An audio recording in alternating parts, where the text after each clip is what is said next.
Thank you Please go ahead. for the kind invite. So,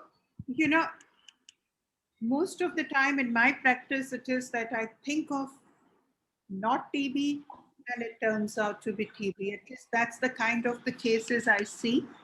So when Kanika gave me this topic, I remembered this case, which we had seen ages ago, but this was the case that personally taught me a lot as a resident.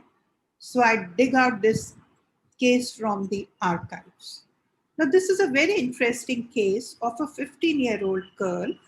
Uh, she is a girl which was initially diagnosed as pulmonary TB and treated on anti-TB treatment. While on anti-TB treatment, she complained of blurred vision and went to some center A in New Delhi. Patient was seen. These are the kind of the pictures which was done at that point in that center. So she was told that she has tuberculosis in the eye. ATT was continued and steroids were added, 60 milligram for 2 weeks, and later they were kind of reduced. Patient was asked to come back after 2 weeks when Visalone was kind of further tapered, and it was given for about a month and brought down quickly. But however, the first episode that occurred was in April 2005. Till February 2005, she is still continuing to receive ATT because ophthalmologists wanted her to give what is called long-term ATT.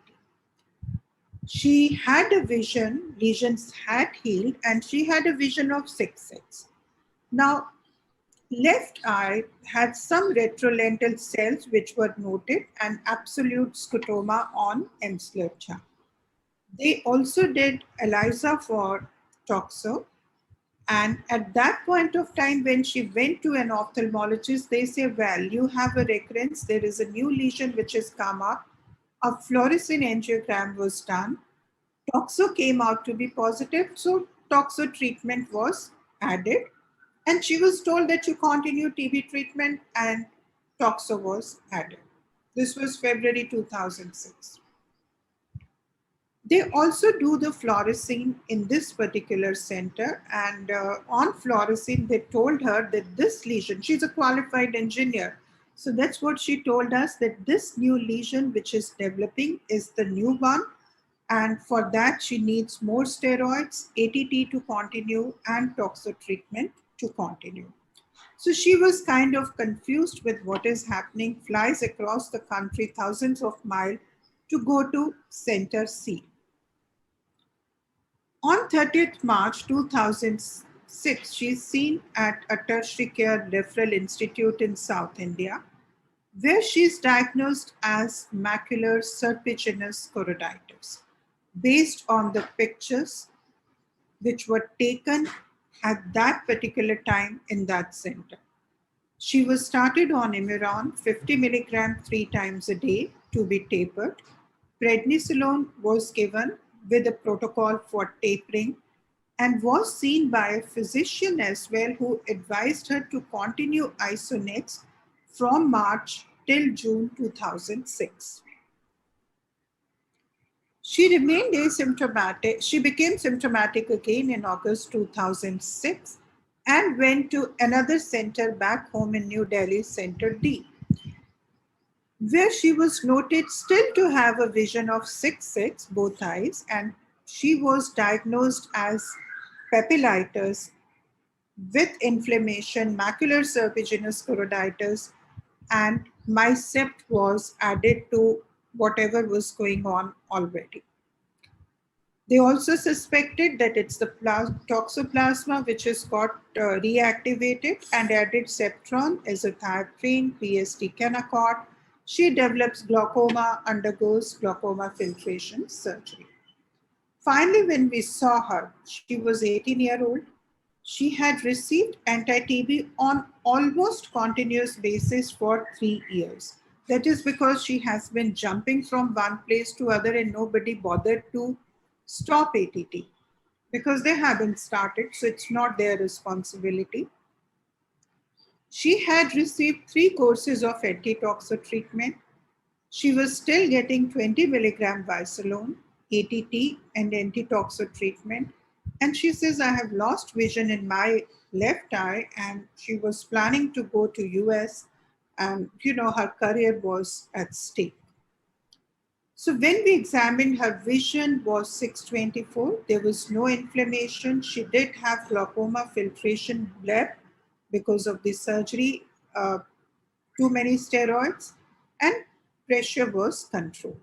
This is what she looked like. She had some ERM, extensive scar, and she was advised to taper off prednisolone, stop ATT, stop antitoxin drugs, and she had a membrane at the edge of the scar, which you can see very clearly, and she was given intravitreal anti-VEGF. And just 9 months following Avastin, she doesn't have recurrence, and 3 years later, she communicated to us that she was doing well. So, what went wrong? Now, simply because this patient had pulmonary TB, she presents to an ophthalmologist, it automatically does not become ocular TB. Because if you look at the phenotype, Partho showed it so beautifully. This looks like toxo. He showed you pictures of Jensen's toxo. So these are the lesions of retinitis, which is very typical for toxoplasmosis. She did not receive any antitoxo at this point. She was diagnosed as TB choroiditis, managed as TB choroiditis. I think the saving grace was that steroids were not given for very long. That is how the disease did not become too crazy. 6 months later, second episode, what she had was this small little membrane that was developing next to the toxo scar. However, at this point, she was diagnosed as reactivation of toxo and given a second course of antitoxo medication.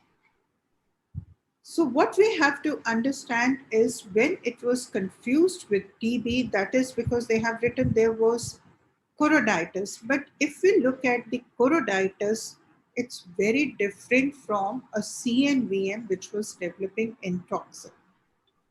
Toxo, I don't have to tell you, it may present as a satellite lesion, as Partho has beautifully shown, but it can present as an isolated lesion in the acquired form. So you just have to know about the phenotype and not confuse it with tuberculosis. Her third episode, when she went to Center C, this was not really TB serpiginous choroiditis. These were three isolated different lesions where she had developed scars from the previous visit. So this shows you the importance of how important it is to dig out the past pictures and look what patient had the phenotype when she presented to the first ophthalmologist. Because if you look at this right the way she presented, anybody would say, well, it could be macular serpiginous choroiditis.